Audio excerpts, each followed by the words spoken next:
Yeah, freeze cracked here. I thought I'm kind of doing something ambitious today. I went and got one of the kind of difficult to work rocks, and it's wet because it's been raining here. It has a crack in it right here. Goes there, don't know. That's where it stops, I guess. But I thought I would actually commit to attempting to make a decent point out of this thing.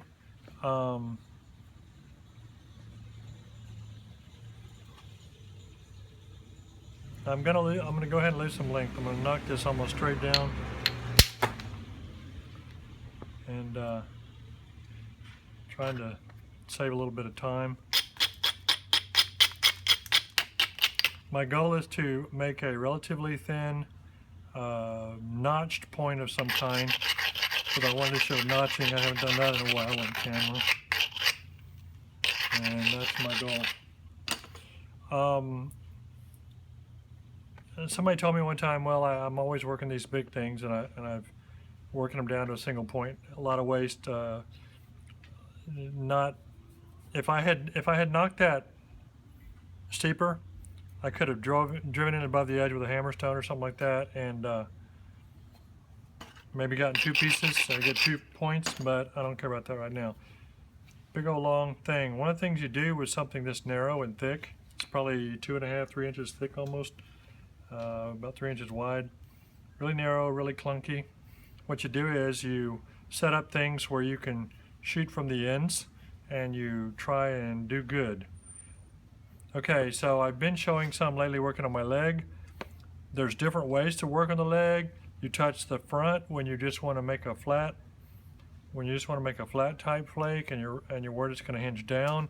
If your platform is set where you could drive straight in and you want a nice long straight flake, just support the back real good and just barely touch it and don't really use the leather. If you want it to curve a bunch, you know, grab it at the back end and push down a little bit. If you've got a high spot, push down on it and make it run deep underneath that spot. This is fairly low, but I'm going to push down on it a little bit and make it run as deep as possible. And the reason is because I'm trying to get rid of thickness. So, you can see it ran more or less flat, and that was because of slight pressure on there. It blew off the area that was cracked, but I see another crack there that goes down in there, so I don't know how much that goes. But it was a good flake. Okay, I don't want to talk too much, or you'll end up with, 3 hours worth of video instead of whatever. Okay, so we've got a little hinge there. I don't really care if I blow off that end. So I'm going to go ahead and do another one right along on that side. Same concept basically. Tilting a little bit. And it broke in half, but it couldn't pooch out and lose power because of the leather, so it ran fairly flat too, and so I'm helping myself. Little crack in there. I hope I don't have many cracks in this thing. Ah, great, there goes my, I wonder if I got another one out here. I have another big one out here. Hang on 1 second. Ah. It's always bittersweet when I switch to a new abrader, because on the one hand, the new abrader has good, nice flat surfaces and everything like that, but on the other hand, a brand new abrader doesn't really skates at first until you get it worn in and get the sharpness on the carbide. So I may go back and forth. I can use that for the finer work, but I need some good things happening. Okay, so we're still doing this along here. Big old long flake blending into that hole, lowering down to that hole over here.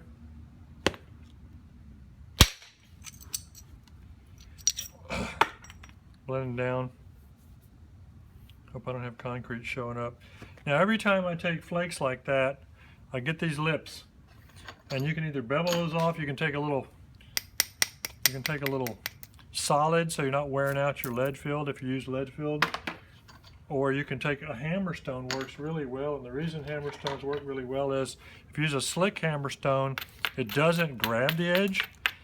And since it doesn't grab the edge like copper does, it doesn't tend to booger up and make as many little hinges on the bottom. You can scrunch with it, or you can just hit down with it or whatever. But somebody was asking me today, oh, should they buy solids or should they buy lead filled? Well, you know, the thing that bothers me is I've known people who I feel like they were buying solids solely for the cost savings over time and not having to replace a lead filled.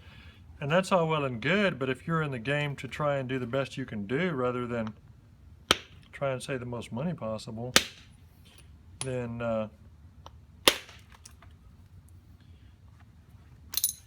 the vast majority of people, I believe, will knap better with lead filled. That's why they exist, because nobody would have invented them if they didn't work well. Solid copper is tricky, and the reason is it's shockier.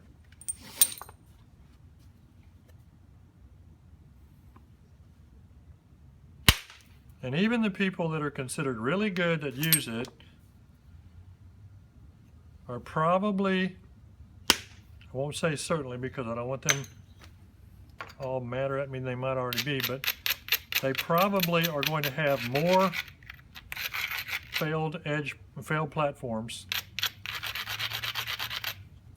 as a result of the higher level of shock associated with striking with solids. That's going into a piece of fairly rough concrete. Hopefully we'll get through it before we get to the other side.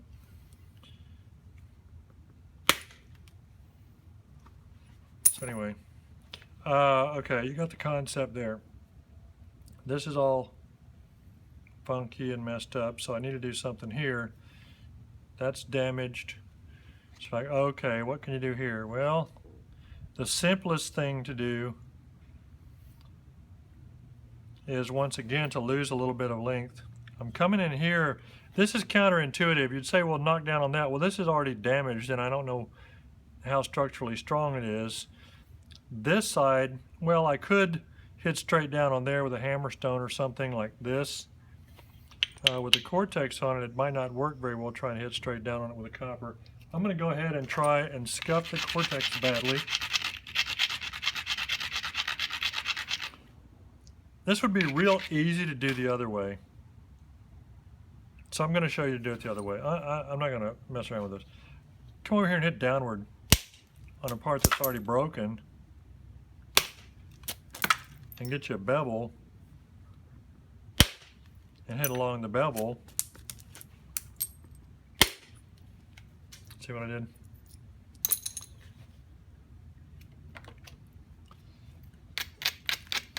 You know, one of the things is sometimes even if what you do is a little bit more wasteful of material, if it's a predictable strike as to what's going to happen as compared to a less predictable strike, you may want to go with predictable. While I'm on this, I've got this big thing here. I've got a little bit of a flare out. Oop. A little bit of a flare out on this end. I'm just going to go ahead and hit that.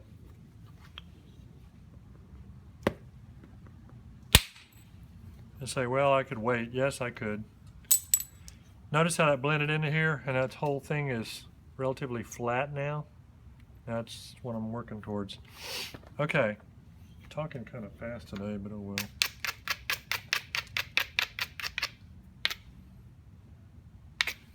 Never know how I'm going to sound till later, and by then it's too late. I've already wasted my time making a video.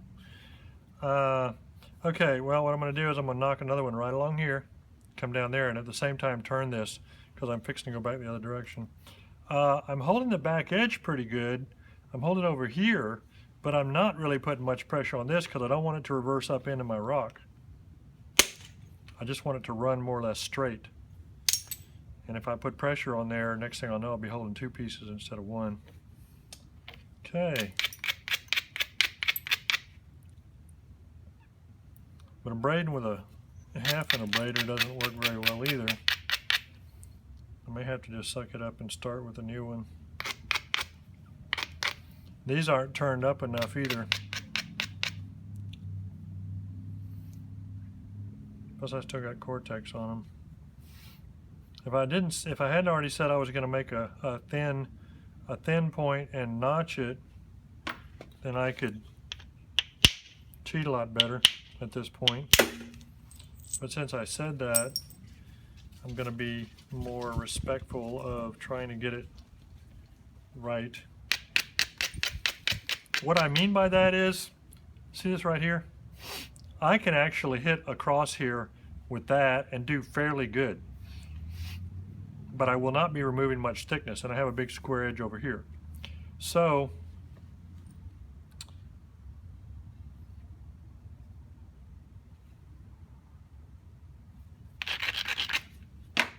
I'm going to push on this one a little bit this time. I want that to sink a little bit. Crap.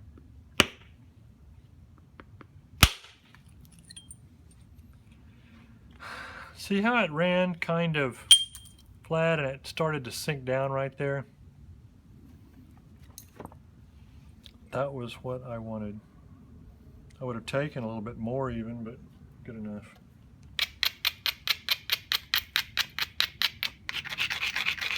When I'm hitting the rock with the abrader like that, I'm actually trying to make it bite. This looks like it's a good platform and it's well abraded, but look underneath it. It's nothing there. So when I hit that, I'm going to show you. Watch. Dang, it worked.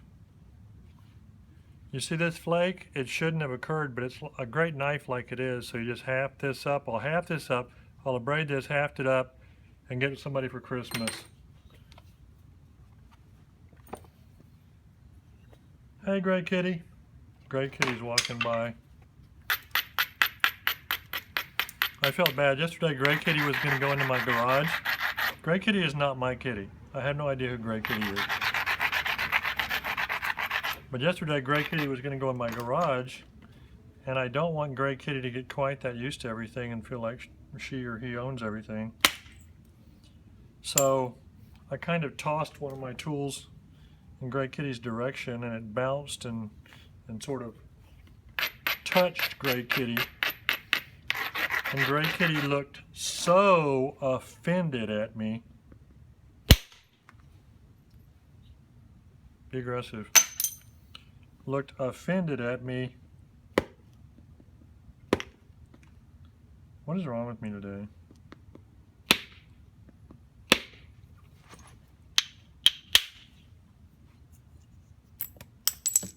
Stupid rock.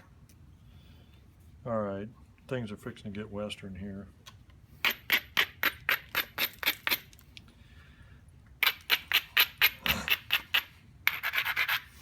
But anyway, I decided Gray Kitty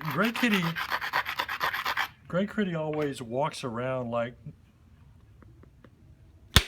there's a relation to royalty in the family. Okay, I try to do too much there. Held it down really hard, and that makes it hard for the flake to run because I was trying to keep the flake to run low. And this ripple right there is because of that. Usually a ripple is when the force can't go easily enough. A ripple near the edge, the force can't go easily, and so it builds up even higher and finally does go, and it causes that ripple. I'm going to try and cut across an angle right here. Failed, platform failed, hinged again. And you say, oh my gosh.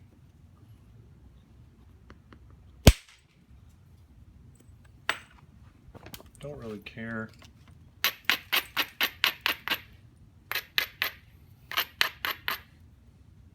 Sometimes I find myself thinking, what's a good way to screw up on camera so that I can create situations to then get out of, to show how to get out of stuff.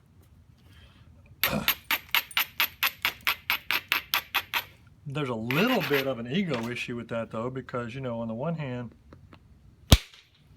my whole point in making these videos was to teach, but on the other hand, I I got an ego just like everybody else, and making myself look stupid on camera isn't the most fun thing.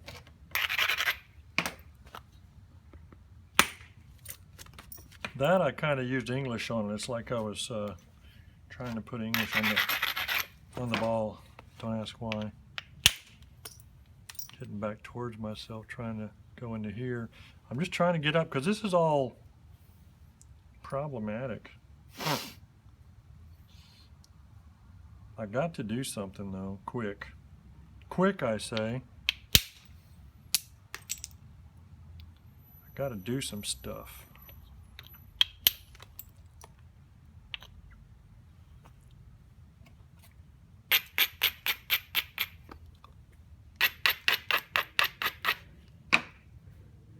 I'm just cutting this. I'll be right back.